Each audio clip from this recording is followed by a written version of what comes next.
ಶ್ರೀ ಗುರುಭ್ಯೋ ನಮಃ.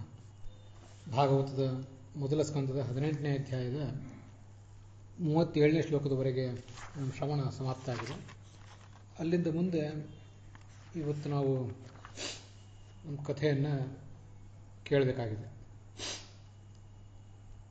ಈ ರಾಜ ಪರೀಕ್ಷಿತ ಧರ್ಮವನ್ನು ಮೀರಿದ, ನಮ್ಮ ತಂದೆ ಶಮೀಕ ಋಷಿಗೆ ಶಾಪ ಅಪಮಾನ ಮಾಡಿದ ಅಂಥ ಈ ರಾಜನನ್ನು ಇನ್ನು 7 ದಿವಸಗಳ ನಂತರ 7ನೇ ದಿವಸ ತಕ್ಷಕ ಕಚ್ಚಿ ಸುಟ್ಟು ಭಸ್ಮ ಮಾಡ್ತಾನೆ ಅಂತ ಈ ಶಾಪ ಕೊಟ್ಟ.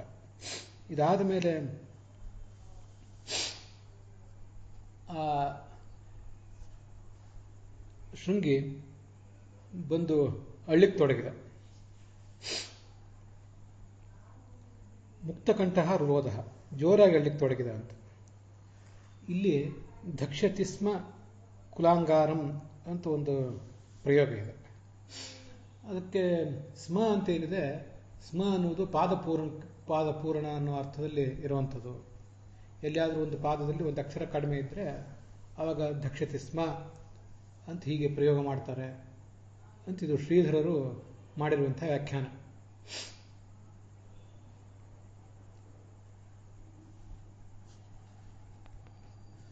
ದಂಕ್ಷ್ಯತಿ ಅಂತ ಕೆಲವು ಕಡೆ ಪಾಠ ಇದೆ. ದಂಶ ಅಂದರೆ ಅದಕ್ಕೆ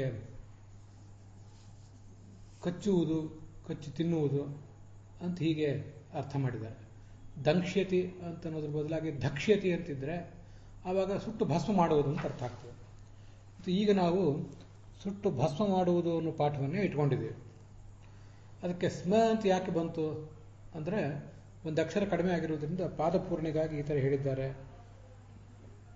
ಅಂತ ಶ್ರೀಧರರು ಅದಕ್ಕೆ ಅರ್ಥ ಮಾಡಿದ್ದಾರೆ.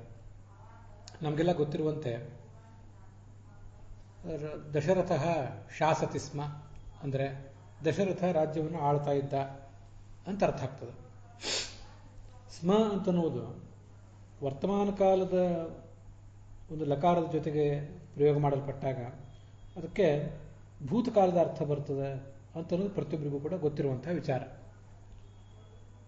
ಈಗಿಲ್ಲಿ ಧಕ್ಷತಿ ಸ್ಮ ಸುಟ್ಟು ಮಾಡುತ್ತಿದ್ದ, ಸುಟ್ಟು ಬೂದಿ ಮಾಡುತ್ತಿದ್ದ ಅಂತ ಹೀಗೆ ಅರ್ಥ ಆಗ್ತದೆ. ಆ ಅರ್ಥ ಇಲ್ಲೇನು ಹೊಂದಾಣಿಕೆ ಆಗುವಂಥದ್ದಲ್ಲ ನಮಗೆ ಗೊತ್ತಿರುವಂತೆ. ಯಾಕಂದರೆ ಇನ್ನು ಮುಂದೆ ಸುಟ್ಟು ಬೂದಿ ಮಾಡ್ತಾನೆ ಅಂತ ಆಗಬೇಕಾಗಿರೋದು. ಸುಟ್ಟು ಬೂದಿ ಮಾಡುತ್ತಿದ್ದ ಅನ್ನುವ ಅರ್ಥ ಇಲ್ಲಿ ಹೊಂದಾಣಿಕೆ ಕಾಣುವಂಥದ್ದಲ್ಲ.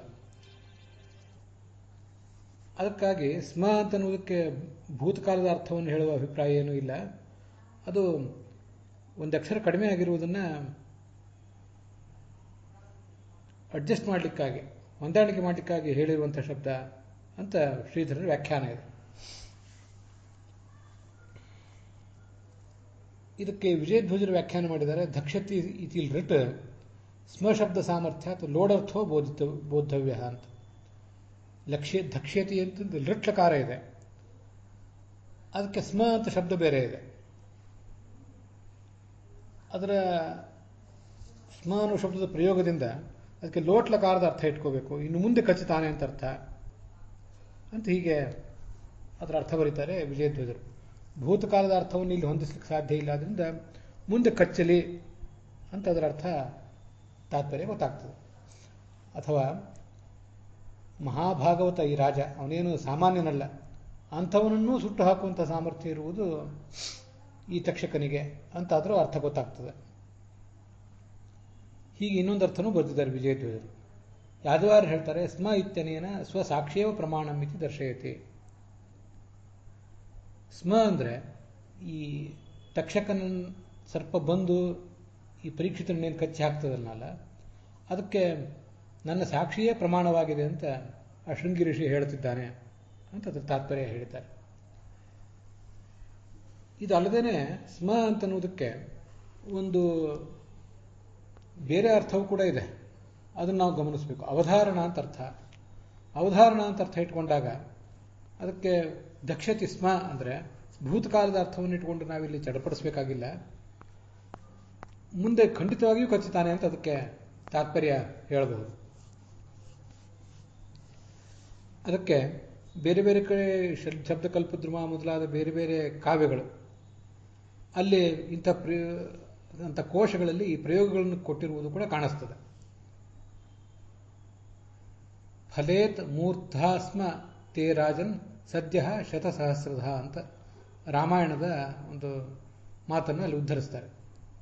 ಯದ್ಯೇತದ್ ಅಶುಭಂ ಕರ್ಮ ನಸ್ಮತ್ ಮೇ ಕಥಯೇ ಸ್ವಯಂ ಫಲೇನ್ ಮೂರ್ಧಾಸ್ಮ ತೇ ರಾಜನ್ ಸದ್ಯ ಶತಸಹಸ್ರಧ ಅಂತ. ನಿನ್ನ ತಲೆ 1000 ಅಥವಾ 100 ಚೂರಾಗಿ ಹೋಗ್ತದೆ ಅಂತ. ಇನ್ನು ಫಲೇತ್ ಅಂತ ಇಲ್ಲಿ ವಿಧಿಲಿಂಗಲಕಾರ ಇದೆ. ಆ ವಿಧಿಲಿಂಗಲಕಾರದ ಜೊತೆಗೂ ಕೂಡ ಅದನ್ನು ಪ್ರಯೋಗ ಮಾಡಬಹುದು. ಶಬ್ದಕಲ್ಪ ಧ್ರುವ ಮೊದಲಾದ ಕಡೆ ಅದನ್ನು ಪಾದಪೂರ್ಣ ಅನ್ನೋ ಅರ್ಥದಲ್ಲಿ ಹೇಳಿದ್ದಾರೆ. ಆದರೂ ನಿಶ್ಚಯ ಅನ್ನೋ ಅರ್ಥವನ್ನು ಅದಕ್ಕೆ ತಗೊಳ್ಬಹುದು. ಇನ್ನೂ ಬೇರೆ ಬೇರೆ ಕೆಲವು ಕೋಶಗಳಲ್ಲಿ ನಿಶ್ಚಯ ಅನ್ನುವಂಥ ಅರ್ಥವನ್ನೇ ಅದಕ್ಕೆ ಹೇಳಿದ್ದಾರೆ. ಓನ್ಲಿ, ಎಂಟೈರ್ಲಿ ಅಂತ ಹೀಗೆಲ್ಲ ಅದಕ್ಕೆ ಅರ್ಥ ಹೇಳಿದ್ದಾರೆ. ಅಸರ್ವೇಟಿವ್, ನಿಶ್ಚಯವನ್ನು ತೋರಿಸುವಂಥ ಶಬ್ದ ಅಂತ ಹೀಗೆಲ್ಲ ಬೇರೆ ಬೇರೆ ಕೆಲವು ಕೋಶಕಾರರು ಕೂಡ ಹೇಳಿದ್ದಾರೆ. ನಮಗೆ ಈ ಕೆಲವು ಶಬ್ದಗಳನ್ನು ಸ್ಮ ಮೊದಲಾದ ಅವ್ಯಯಗಳನ್ನು ಯಾವುದೋ ಒಂದು ನಿರ್ದಿಷ್ಟ ಅರ್ಥದಲ್ಲಿ ಮಾತ್ರ ಬಳಕೆ ಮಾಡಿ ಗೊತ್ತಿರ್ತದೆ. ಅದಕ್ಕೆ ಹೀಗಾಗ್ತದೆ. ಅವ್ಯಯನ ಅನೇಕಾರ್ಥತ್ವಾತ್ ಅಂತ ಇರುವುದರಿಂದ ಅದಕ್ಕೆ ಖಂಡಿತವಾಗಿಯೂ ಅಂತ ಅರ್ಥ, ಬೇಡೇ ಬೇಡ ಅಂತ ಅರ್ಥ, ಹೀಗೆಲ್ಲ ಅನೇಕ ಅರ್ಥಗಳು ಬರ್ತವೆ. ಭರ್ತೃ ವಿಪ್ರಕೃತಾಪಿ ರೋಷಣತೆಯ ಮಾಸ್ಮ ಪ್ರತೀಪಂ ಗಮಃ ಅಂತ ಕಾಳಿದಾಸನ ಅಭಿಜ್ಞಾನ ಶಾಕುಂತಲದಲ್ಲೂ ಕೂಡ ಪ್ರತೀಪಂ ಮಾಸ್ಮ ಗಮಃ, ಇನ್ನು ಮುಂದಿನ ಭವಿಷ್ಯತ್ ಕಾಲದ ಬಗ್ಗೆ ಅಲ್ಲಿ ತೋರಿಸ್ತಾ ಇರೋದು. ಕಣ್ವರು ಶಕುಂತಲೆಯನ್ನು ಅವಳ ಗಂಡನ ಮನೆಗೆ ಕಳಿಸುವಾಗ ಯಾವುದಾದ್ರು ಕಾರಣದಿಂದ ಗಂಡನ ಜೊತೆಗೆ ಘರ್ಷಣೆ ಆದರೆ ನೀನು ಸಿಟ್ಟು ಮಾಡಿಕೊಳ್ಳಬೇಡ. ಅಲ್ಲಿ ಮಾ ಸ್ಮ ಅಂತಿದೆ. ಮಾ ಅನ್ನೋದು ನಿಷೇಧ ಸೂಚಕ ಶಬ್ದ, ಸ್ಮ ಅಂತ ಅನ್ನೋದು ಅವ್ಯಯ. ಅದೇನು ಭೂತಕಾಲದ ಅರ್ಥವನ್ನೇ ಹೇಳಬೇಕು ಅಂತ ಇಲ್ಲ ಅನ್ನೋದಕ್ಕಾಗಿ ಈ ಉದಾಹರಣೆಗಳನ್ನೆಲ್ಲ ನಾವು ನೋಡಬೇಕು. ಹಾಗಾಗಿ ಧಕ್ಷತಿ ಸ್ಮ ಅಂದರೆ ಖಂಡಿತವಾಗಿಯೂ ಕಚ್ಚೇ ಕಚ್ಚುತ್ತಾನೆ, ಸುಟ್ಟು ಬೂದಿ ಮಾಡಿಯೇ ಮಾಡ್ತಾನೆ ಅಂತ ಅದರ ಅರ್ಥ ಆಗ್ತದೆ. ಆ ಅರ್ಥವನ್ನು ಇಟ್ಕೊಳ್ಳೋದು ಹೆಚ್ಚು ಯೋಗ್ಯವಾಗಿದೆ. ಜೋರಾಗಿ ಅಳ್ಳಿಕ್ಕೆ ತೊಡಗಿದ್ದಲ್ಲ, ಅದೇ ಸಂದರ್ಭದಲ್ಲಿ ಆ ಆಂಗಿರಸರು ಅಂದರೆ ಅಂಗಿರಸ ಗೋತ್ರದಲ್ಲಿ ಹುಟ್ಟಿದಂಥ ಶಮೀಕರು ತಮ್ಮ ಕಣ್ಣು ತೆಗೆದರು. ಆ ಮಗನ ಜೋರಾದಂಥ ಅಳುವಿನ ಧ್ವನಿಯನ್ನು ಕೇಳಿ ಅವರು ಎಚ್ಚೆತ್ತುಕೊಂಡು ಕಣ್ಣು ತೆಗೆದು ಕೇಳಿದರು, ಯಾಕೆ ಅಳ್ತಾ ಇದ್ದಿ ಅಂತ ನೋಡಿದರು. ಮತ್ತು ಅದಕ್ಕಿಂತ ಮುಂಚೆ ತಮ್ಮ ಹೆಗಲ ಮೇಲೆ ಆ ಹಾವಿನ ಶವ ಇತ್ತಲ್ಲ, ಅದನ್ನು ಕೂಡ ದೂರಕ್ಕೆ ಎಸೆದರು. ಯಾಕೆ ಅಳ್ತಾ ಇದ್ದಿ, ಯಾರು ನನಗೆ ಹೊಡೆದರು, ಏನು ಮಾಡಿದರು? ಕೇನವಾತೆ ವಿಪ್ರಕೃತಂ ಇತ್ಯುಕ್ತ ಸ ನ್ಯವೇದಯತ್, ಈಗೇನು ತೊಂದರೆ ಆಗಿದೆ ಅಂತ ಹೀಗೆಲ್ಲ ಅವರು ಅವನನ್ನು ಆಶ್ವಾಸನ ಮಾಡಿ ಕೇಳಿದರು. ಇಲ್ಲಿ ನಾವು ನೋಡಬೇಕಾದಂಥ ಒಂದು ಅಂಶ ಇದೆ. ಅದನ್ನು ಪುರಾಣಿಕಾಚಾರ್ಯರು ತಮ್ಮ ಭಾಗವತ ಸಾರೋದ್ಧಾರದ 21ನೇ ಶ್ಲೋಕದ ವ್ಯಾಖ್ಯಾನದಲ್ಲಿ ಹೇಳಿದ್ದಾರೆ. ಅವರೇ ಹೇಳಿದ್ದಾರೆ, ಯಾವ ಟಿಪ್ಪಣಿಕಾರರು ಹೇಳಿದ ಮಾತಲ್ಲ ಅದು.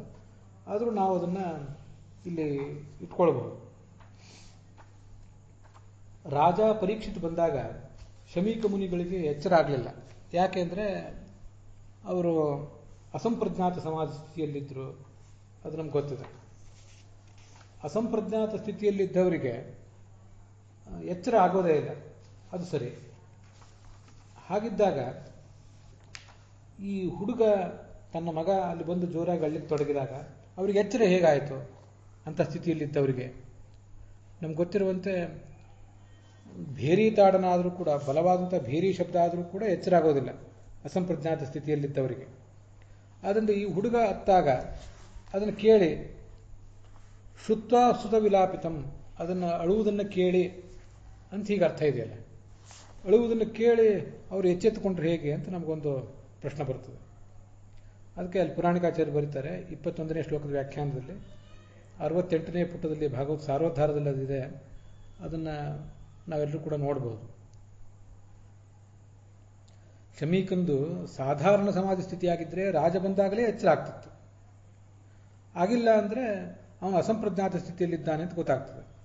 ಸರಿ, ಅಸಂಪ್ರಜ್ಞಾತ ಸ್ಥಿತಿ ಆದಮೇಲೆ ಈ ಬಾಲಕ ಹತ್ತಾಗಾದರೂ ಹೇಗೆ ಎಚ್ಚರ ಆಯಿತು ಅಂದರೆ, ಹೌದು, ಅದು ಯಾಕೆ ಎಚ್ಚರ ಆಯಿತು ಅಂದರೆ ಬಾಲಕ ಹತ್ತದ್ರಿಂದ ಅವರಿಗೆ ಎಚ್ಚರ ಆಯಿತು ಅಂತ ನಾವು ತಿಳ್ಕೊಳ್ಬಾರ್ದು. ಇನ್ನೇನು ತಿಳ್ಕೊಳ್ಬೇಕು ಅಂದರೆ ಆವಾಗ ಅಸಂಪ್ರಜ್ಞಾತ ಸ್ಥಿತಿ ಮುಗಿಯುವ ಹೊತ್ತೇ ಬಂದಿತ್ತು. ಯಾವಾಗ ಎಷ್ಟು ಹೊತ್ತು ಇವರು ಅಸಂಪ್ರಜ್ಞಾತ ಸ್ಥಿತಿಯಲ್ಲಿರಬೇಕು ಅಂತನ್ನುವುದು ಅವರ ಶ್ರವಣದ, ಮನನದ, ಧ್ಯಾನದ, ಅವರು ಏರಿರುವ ಎತ್ತರದ ಒಂದು ಇತಿಮಿತಿಯನ್ನು ಅವಲಂಬಿಸಿಕೊಂಡಿರ್ತದೆ. ಆದ್ದರಿಂದ ಅವರ ಅಸಂಪ್ರಜ್ಞಾತ ಸ್ಥಿತಿ ಆವಾಗಲೇ ಮುಗಿದಿತ್ತು. ಮುಗಿದಾಗಲೇ ಅವರು ಕಣ್ ತೆರೆದಾಗ ಮತ್ತು ಕಿವಿಯೂ ತೆರೆದಾಗ ಅವರಿಗೆ ಬಾಲಕ ಅಳುವ ಶಬ್ದ ಕೇಳಿಸಿತು ಅಂತ ನಾವು ಅರ್ಥ ಮಾಡ್ಕೊಳ್ಬೇಕು. ಇಲ್ಲದೆ ಹೋದರೆ ಅದಕ್ಕೆ ಬೇರೆ ಮಾರ್ಗ ಇಲ್ಲದಂತಾಗ್ತದೆ.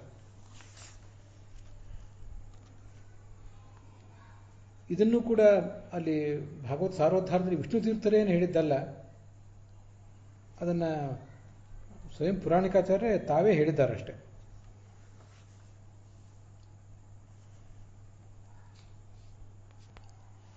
ಅದರ ಮುಂದಿನ ಶ್ಲೋಕದಲ್ಲಿ ಆ ಹುಡುಗ ಹೇಳಿದ್ದನ್ನೆಲ್ಲ ಕೇಳಿ ಅವರೇನು ಮಾಡಿದರು ಅನ್ನೋದನ್ನು ನೋಡ್ತೇವೆ ನಾವು. ಇತ್ಯುಕ್ತಃ ಸ ನ್ಯವೇದಯತ್, ನಿಮಗೆ ಹೀಗೆ ಪರೀಕ್ಷಿತ ಅನ್ಯಾಯ ಮಾಡಿದ್ದ, ನಾನು ಅವನಿಗೆ ಶಾಪ ಕೊಟ್ಟಿದ್ದೇನೆ ಅನ್ನೋದನ್ನೆಲ್ಲ ಈ ಹುಡುಗ ಹೇಳಿದ. ತಂದೆಗೆ ಅದನ್ನು ಮೆಚ್ಚಿಕೊಳ್ಳಿಕ್ಕಾಗಲಿಲ್ಲ. ಅತಿಯಾದ ಶಾಪ ಕೊಟ್ಟೆ, ರಾಜ ಇಂಥ ಶಾಪಕ್ಕೆ ಯೋಗ್ಯನಲ್ಲ, ತಿಳಿಯದೆ ಎಂಥ ದೊಡ್ಡ ತಪ್ಪು ಮಾಡಿಬಿಟ್ಟಿಯಲ್ಲ. ಅಲ್ಪೀಯೇಸಿ ದ್ರೋಹೇ ಉರುಶ್ರಮೋ ಧೃತಃ. ರಾಜ ತಪ್ಪು ಮಾಡಿರಬಹುದು, ಆದರೆ ಅವನ ಆ ದ್ರೋಹನೂ ಕೂಡ ಸಣ್ಣದು, ನೀನು ಅದಕ್ಕೆ ಹೆಚ್ಚಿನ ಶಾಪವನ್ನೇ ಕೊಟ್ಟುಬಿಟ್ಟಿಯಲ್ಲ ಅಂತ ಅವರಂದರು. ಮುಂದೆ 42 ಮತ್ತು 43ನೇ ಶ್ಲೋಕಗಳೇನಿವೆ ಭಾಗವತ ಸಾರೋದ್ಧಾರದಲ್ಲಿ 21 ಮತ್ತು 22ನೇ ಶ್ಲೋಕದ ರೂಪದಲ್ಲಿ ಬಂದಿರುವಂಥವು. ವಿಶೇಷ ಅರ್ಥವನ್ನು ಅಲ್ಲಿ ಹೇಳಿದ್ದಾರೆ ವಿಷ್ಣು ತೀರ್ಥರು ಅಂತ ಏನಿಲ್ಲ, ಆದರೂ ಅದನ್ನು ನೋಡಬೇಕಷ್ಟೆ. ಏವಂ ಶ್ರೋತೃಣಾಂ ಕಲಿಬಾಧೋ ನ ಭವೇದಿತಿ ಕಲಿನಿಗ್ರಹ ರೂಪ ಮಾಹಾತ್ಮ್ಯ ಕಥನೇನ ಅಖಂಡಾಧಿಪತ್ಯಂ ಪರಮಭಾಗವತತ್ವಂ ತದುದಿತಂ ಉಪಪಾದಿತಂ. ಪರೀಕ್ಷಿತನ ಕಥೆಯನ್ನೆಲ್ಲ ಹೇಳಿದ್ದರಿಂದ ಕಲಿಬಾಧೆ ಅದನ್ನು ಕೇಳಿದವರಿಗೆ ಎಲ್ಲಿಗೂ ಕೂಡ ಕಲಿಬಾಧೆ ನಿವೃತ್ತ ಆಗ್ತದೆ. ಅದನ್ನೆಲ್ಲ ಇಲ್ಲಿ ಸಮರ್ಥನೆ ಮಾಡಿದ್ದಾರೆ. ಯಾಕೆ ಅವನು ರಾಜ್ಯ ಬಿಡಬೇಕಾದ ಸ್ಥಿತಿ ಏನು ಬಂತು ಅಂತ ಅನ್ನೋದನ್ನು ಇಲ್ಲಿ ವರ್ಣನೆ ಮಾಡ್ತಾರೆ. ನಮಗದು ಈಗಾಗಲೇ ಆ ಕಥೆಯನ್ನೆಲ್ಲ ನೋಡಿದ್ದೀವಾದ್ದರಿಂದ ನಾವು ಅದನ್ನೇನು ಪ್ರತ್ಯೇಕವಾಗಿ ಏನು ಹೇಳಬೇಕಾದ ಅಗತ್ಯ ಇಲ್ಲ. 21ನೇ ಶ್ಲೋಕ ಅದು ಸಾರೋದ್ಧಾರದಲ್ಲಿ. ಇಲ್ಲಿ 42ನೇ ಶ್ಲೋಕ ಅದೇನು ಹೇಳ್ತದೆ ಅಂದರೆ, ನವೈ ನರದೇವೋ ಅಪರಾಧ್ಯ ತಂ ಶಪ್ತುಮರ್ಹಸ್ಯ ವಿಪಕ್ವ ಬುದ್ಧೇ ಯತ್ತೇಜಸ ದುರ್ವಿಷಹೇಣ ಗುಪ್ತಾ ವಿಂದಂತಿ ಭದ್ರಾಣಿ ಅಕುತೋ ಭಯಾ ಪ್ರಜಾ. ರಾಜ ಪ್ರಜೆಗಳನ್ನು ದಂಡಿಸಬೇಕು ಅವರೇನಾದ್ರು ತಪ್ಪು ಮಾಡಿದಾಗ. ಪ್ರಜೆಗಳೇ ರಾಜನನ್ನು ದಂಡಿಸುವ ಪ್ರವೃತ್ತಿಗೆ ಹೋಗಬಾರ್ದು. ಕಾನೂನನ್ನು, ರಾಜ್ಯ ಶಾಸನವನ್ನು ತಮ್ಮ ಕೈಗೆ ತಗೊಳ್ಬಾರ್ದು. ರಾಜನ ಆ ಅದ್ಭುತವಾದ ಪರಾಕ್ರಮದ ರಕ್ಷಣೆ ಇದ್ದರೆ ಪ್ರಜೆಗಳಿಗೆ ಸುಖ ಆಗ್ತದೆ. ಆದ್ದರಿಂದ ಯಾವ ಭಯ ಇಲ್ಲದೆ ಅವರು ಈ ಸಾಮ್ರಾಜ್ಯದಲ್ಲಿ ಇರಲಿಕ್ಕೆ ಸಾಧ್ಯ ಆಗ್ತದೆ. ನೀನು ಈ ಸರಳವಾದ ಸತ್ಯವನ್ನು ತಿಳಿಯದೆ ತಪ್ಪು ಮಾಡಿಬಿಟ್ಟಿ ಅಂತ ಅವರು ತಮ್ಮ ಮಗನನ್ನು ಗದರಿಸಿದರು.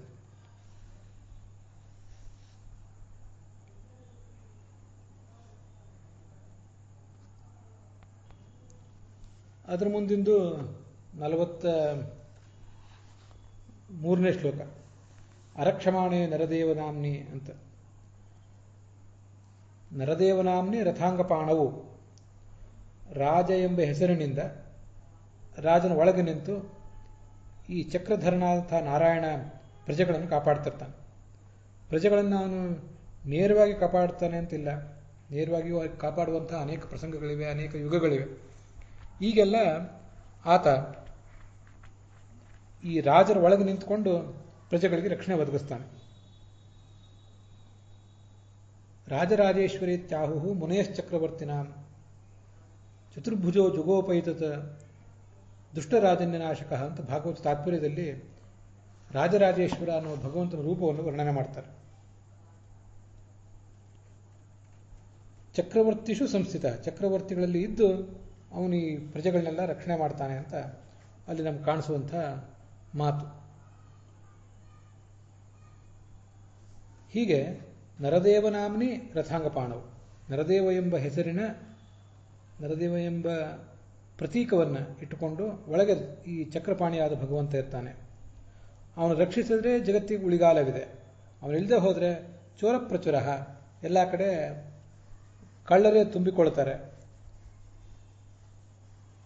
ವಿನಂಕ್ಷಿತಿ ಅರಕ್ಷಮಾಣೋ ವಿವರೂಥವತ್ ಕ್ಷಣಾತ್, ಕೆಲವೇ ಕಾಲದಲ್ಲಿ ಭಗವಂತ ರಕ್ಷಿಸದೆ ಹೋದರೆ ಈ ಜಗತ್ತೆಲ್ಲವೂ ಕೂಡ ನಷ್ಟ ಆಗಿ ಹೋಗ್ತದೆ. ಅದನ್ನು ಕೆಲವು ಕಡೆ ಅರಕ್ಷ್ಯಮಾಣೆ ಅಂತಿದ್ದದನ್ನು ಅಲಕ್ಷ್ಯಮಾಣೆ ಅಂತ ಪಾಠ ಇಟ್ಕೊಂಡಿದ್ದಾರೆ ಬೇರೆ ಕೆಲವು ಪಾಠಗಳಲ್ಲಿ. ನರದೇವಾಖ್ಯೆ ಚಕ್ರಪಾಣೋ ವಿಷ್ಣು ಅಲಕ್ಷ್ಯಮಾಣೆ ಅವಿದ್ಯಮಾನೆ. ನರದೇವ ಎಂಬ ಹೆಸರಿನ, ರಾಜ ಎಂಬ ಹೆಸರಿನ ಭಗವಂತ ಅಲಕ್ಷ್ಯಮಾಣೆ ಅಂದರೆ ಇಲ್ಲದೆ ಹೋದರೆ ಆವಾಗ ಈ ಜಗತ್ತಿಗೆ ಯಾರು ಹೇಳಿ ಕೇಳುವರಿಲ್ದಂಗೆ ಆಗ್ತಾರೆ ಅಂತ ಆ ಪಾಠ ಇಟ್ಕೊಂಡಿದ್ದಾರೆ. ಆದರೆ ಆ ಪಾಠ ಅಷ್ಟು ಸರಿಯಲ್ಲ. ನಾವು ಇಟ್ಕೊಂಡಿರುವಂತೆ ಅರಕ್ಷ್ಯಮಾಣೆ, ಆ ಜಗತ್ತು ಅದನ್ನು ಜಗತ್ತನ್ನು ಆತ ರಕ್ಷಿಸದೆ ಹೋದರೆ ಅಂತ ಈಗ ಅದರ ತಾತ್ಪರ್ಯ ಆಗ್ತದೆ. ನಾವು ಇಟ್ಕೊಳ್ಬೇಕಾದ ಪಾಠ ಅದು.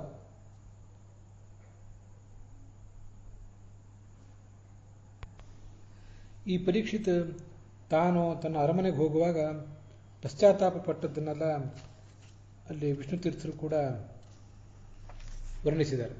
ಹೆಚ್ಚಿನ ಅಂಶ ಏನು ಹೇಳಿಲ್ಲ, ಆದ್ದರಿಂದ ನಾನು ಅದನ್ನೀಗ ಹೆಚ್ಚು ವಿವರಿಸ್ತಾ ಇಲ್ಲ. ನಾನು ಇಂಥ ತಪ್ಪು ಮಾಡಿದ್ದೇನೆ, ನನಗೆ ಇಂಥ ತಪ್ಪಿಗೆ ಒಂದು ಪ್ರಾಯಶ್ಚಿತ್ತ ಆಗಬೇಕು, ಅದಕ್ಕಾಗಿ ನಾನು ಆ ಬ್ರಾಹ್ಮಣನ ಶಾಪಕ್ಕನುಸಾರವಾಗಿ ಸುಟ್ಟು ಭಸ್ಮ ಆಗಿ ಹೋಗಬೇಕು. ತತ್ಪುತ್ರ ಶಾಪಮಿಷೇಣ ಪ್ರಾರಬ್ಧ ಕರ್ಮಣೈವ ರಾಜ್ಯಾದಿ ತ್ಯಾಗ. ಆ ಶಮೀಕ ಋಷಿಯ ಮಗ ಶೃಂಗಿ ಶಾಪ ಕೊಟ್ಟಿದ್ದ ಅನ್ನೋದೊಂದು ಕೇವಲ ನೆಪ. ತನ್ನ ಪ್ರಾರಬ್ಧ ಕರ್ಮದಿಂದಲೇ ಅವನಿಗೆ ಹೀಗೆ ರಾಜ್ಯವನ್ನು ಪರಿತ್ಯಾಗ ಮಾಡಬೇಕು ಅನ್ನುವಂಥ ಎಚ್ಚರ ಬಂತು. ಯಾಕೆಂದರೆ ಅವನಿಗೆ ಆ ಸಾಮ್ರಾಜ್ಯವನ್ನು ಬಿಟ್ಟು ಇನ್ನು ಮುಕ್ತಿಗೆ ಹೋಗಬೇಕಾದಂಥ ಕೊನೆಯ ಜನ್ಮ ಇತ್ತು. ಹೀಗೆ ಹೋಗಬೇಕಾದಂಥ ಆತನಿಗೆ ವಿಧಿಲಿಖಿತನೇ ಆಗಿತ್ತು ಅಂತ ನಾವು ತಿಳ್ಕೊಳ್ಬೇಕು.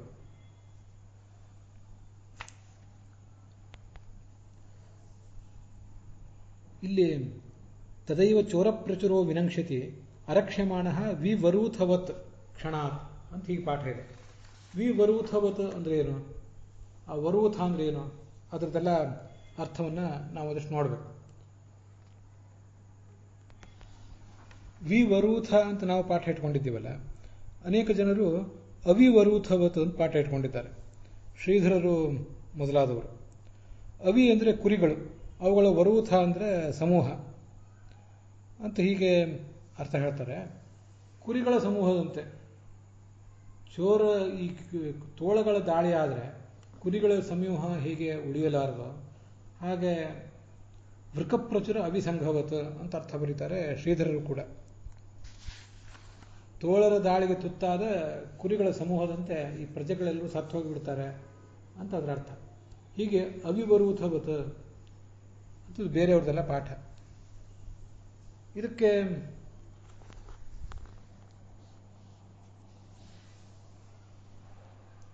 ಯಾದವೇಂದ್ರ ತೀರ್ಥರು ಮೊದಲಾದವ್ರದ್ದು ವಿವರೂಥವತ್ ಪಾಠ. ಮತ್ತು ಆಚಾರ್ಯರು ಕೂಡ ಅದನ್ನು ತೋರಿಸಿಕೊಟ್ಟಿದ್ದಾರೆ, ಅದನ್ನು ಈಗ ಸದ್ಯದಲ್ಲೇ ನೋಡೋರಿದ್ದೇವೆ. ರಕ್ಷಾರಹಿತ ಸೈನ್ಯವತ್, ರಕ್ಷಣೆ ಇಲ್ಲದ ಸೈನ್ಯದಂತೆ, ಹೇಳು ಕೇಳುವವರಿಲ್ಲ ಸೈನ್ಯದಂತೆ ಅಂತ ಅದರ ಅರ್ಥ. ಅನಂತ ತೀರ್ಥರು ಕೂಡ ಹಾಗೆ ಬರೀತಾರೆ. ರಥಗುಪ್ತಿ ವರೂಥಿಕಾ, ರಥದ ಮೇಲೊಂದು ರಕ್ಷಣೆ ಇರ್ತದಲ್ಲ, ಎತ್ತಿನ ಗಾಡಿಯಾಗಲಿ ಕುದುರೆ ಗಾಡಿಯಾಗಲಿ ಮೇಲೆ ಬಿಸಿಲಿನ ಬಾಧೆ ತಟ್ಟದಂತೆ ಅದಕ್ಕೊಂದು ಪರದೆ ಮಾಡಿರ್ತಾರೆ, ಅದನ್ನು ವರೂಥ ಅಂತ ಹೇಳ್ತಾರೆ. ಹಾಗೆ ಯಾವುದೇ ರಕ್ಷಣೆವಿಲ್ಲದ ಸೈನ್ಯ ಹೇಗೆ ಶತ್ರುಗಳ ದಾಳಿಗೆ ತುತ್ತಾಗಿ ಹೋಗ್ತದೋ ಹಾಗೆ ಈ ನಮ್ಮ ಸಾಮ್ರಾಜ್ಯವು ಕೂಡ ಆಗಿ ಹೋಗ್ತದೆ ಅಂತ ಅದರ ತಾತ್ಪರ್ಯ.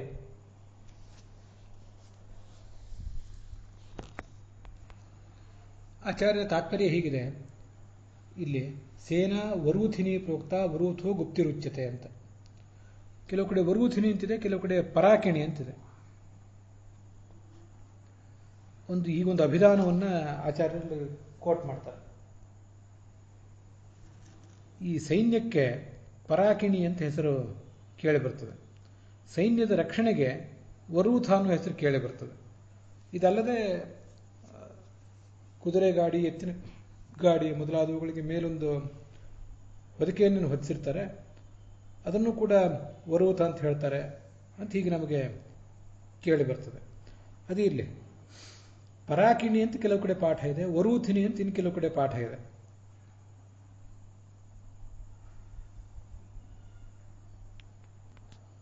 ವರೂಥ ಅಂದರೆ ರಕ್ಷಣೆ, ವಿವರೂಥ ಅಂದರೆ ರಕ್ಷಣೆ ಇಲ್ಲದ. ವಿ ಅನ್ನೋದು ರಹಿತ ಅನ್ನೋ ಅರ್ಥವನ್ನು ತೋರಿಸ್ತದೆ.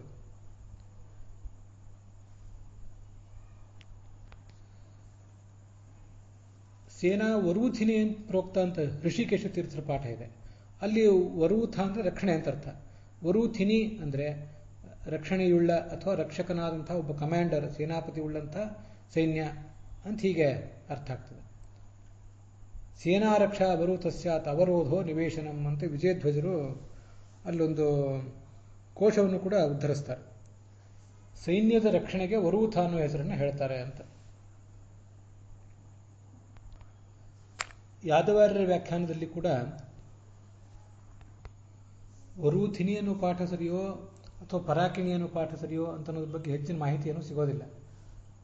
ಅಂತೂ ಗುಪ್ತಿ ಅಂದರೆ ರಕ್ಷಣಾ, ಇಷ್ಟ ಅರ್ಥ ಹೇಳ್ತಾರೆ.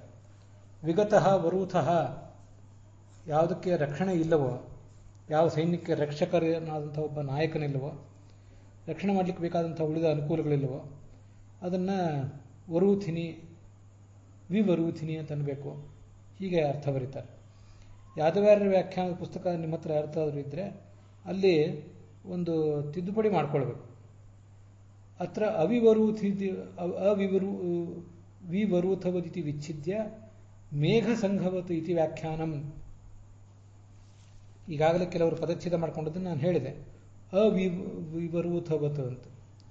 ಅವಿವರೂಥ, ಅವಿ ಅಂದರೆ ಕುರಿಗಳು, ಅವುಗಳ ವರೂಥ ಅಂದರೆ ಸಮೂಹ ಅಂತ. ಅದಕ್ಕೆ ಮೇಷ ಸಂಘ, ಕುರಿಗಳ ಸಮೂಹ ಅಂತ ಅರ್ಥ. ಇದು ಬೇರೆ ಕಡೆ ಎಲ್ಲ ಕಡೆ ಮಾಡಿರುವಂತಹ ಅರ್ಥ. ಅದು ಮೇಘ ಅಂತ ಯಾದವಾರ್ಯರ ಪಾಠದಲ್ಲಿ ಮುದ್ರಿತ ಆಗಿದೆ. ಬೇರೆಯವರ ಮತವನ್ನು ಅವರಲ್ಲಿ ಅನುವಾದ ಮಾಡುವಾಗ ಮೇಷ ಅಂತಲೇ ಯಾದವಾರ್ಯರು ಹೇಳಿದ್ದಿರಬೇಕು. ಆದರೆ ಅದನ್ನು ಮುದ್ರಣ ಮಾಡುವವರು ಹೀಗೆ ಮೇಘ ಅಂತ ಮಾಡ್ಕೊಂಡಿದ್ದಾರೆ. ಮೋಡದ ಸಮೂಹ ಅಂತ ಅರ್ಥ ಆಗ್ತದೆ, ಅದು ಉಚಿತ ಅಲ್ಲ.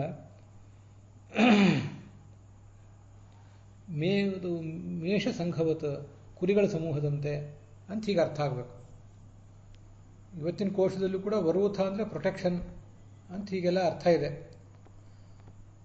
ವಿವರೂಥ ಅಂದರೆ ರಕ್ಷಕರಿಲ್ಲದ ಅಂತ ಅರ್ಥ, ರಕ್ಷಣೆ ಇಲ್ಲದ ಸೈನ್ಯ ಅಂತ ಅರ್ಥ ಸರಳವಾಗಿ ಆಗಬಹುದಿತ್ತು.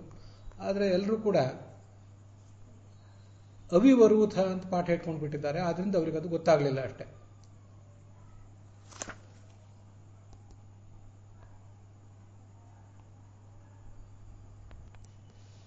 ಶಬ್ದಕಲ್ಪದ್ರುಮ ಮೊದಲಾದ ವ್ಯಾಖ್ಯಾನಗಳಲ್ಲಿ ರಥವನ್ನು ರಕ್ಷಿಸುವಂತಹ ಚರ್ಮದ ಒಂದು ಹೊದಿಕೆ, ಮನೆ ಅಂತ ಅರ್ಥ ಇದೆ, ಕವಚ ಅಂತ ಅರ್ಥ ಇದೆ. ಮೇದಿನಿ ಕೋಶವನ್ನು ಕೂಡ ಅಲ್ಲಿ ಉದ್ಧರಿಸಿದ್ದಾರೆ. ರಥಗುಪ್ತಿ ಅನ್ನೋ ಅರ್ಥವನ್ನು ಶಬ್ದಕಲ್ಪದ್ರುಮದಲ್ಲಿ ಹೇಳಿದ್ದಾರೆ. ಆದ್ದರಿಂದ ಆಚಾರ್ಯರು ಹೇಳಿರುವಂಥ ಅರ್ಥ ವರೂಥೋ ಗುಪ್ತಿ ರುಚ್ಯತೆ ಅಂತ ಅನ್ನೋದು ಇವತ್ತು ಕೂಡ ಇದೆ. ಪದಚ್ಛೇದ ಮಾಡುವಲ್ಲಿ ಮಾತ್ರ ಉಳಿದ ವ್ಯಾಖ್ಯಾನಕಾರರು ವಿಫಲರಾಗಿದ್ದಾರೆ. ಅವಿವರೂಥ ಅಲ್ಲ, ವಿವರೂಥ ಅಂತ ಹೀಗೆ ಪದಚ್ಛೇದ ಮಾಡಿಕೊಂಡು ರಕ್ಷಕರಿಲ್ಲದ ಸೈನ್ಯ ಅಂತ ಅದಕ್ಕೆ ನಾವು ಅರ್ಥ ಮಾಡಬೇಕಾಗ್ತದೆ. ಅಲ್ಲಿಗೆ 43ನೇ ಶ್ಲೋಕ ಸಮಾಪ್ತವಾಗಿದೆ. ಇವತ್ತಿನ ಈ ಭಾಗವು ಕೂಡ ಇಲ್ಲಿಗೆ ಸಮಾಪ್ತವಾಗಿದೆ. ಹುಸಿಯ ನಾಡಿ ಹೊಟ್ಟೆ ಹೊರಗೆ ವಿಷಯದಲ್ಲಿ ರಸಿಕನೆಂದು ಹುಸಿಗೆ ಹಾಕಿದಿರೋ ಇನ್ನು ಋಷಿಕೇಶನೆ, ಈಶನಿನ್ನ ಚರಣ ಭಜನೆ ಆಸೆಯಿಂದ ಮಾಡುವುದು, ದೋಷ ರಾಶಿ ನಾಶ ಮಾಡು ಶ್ರೀಶಕೇಶವ. ಶ್ರೀಕೃಷ್ಣಾರ್ಪಣಮಸ್ತು.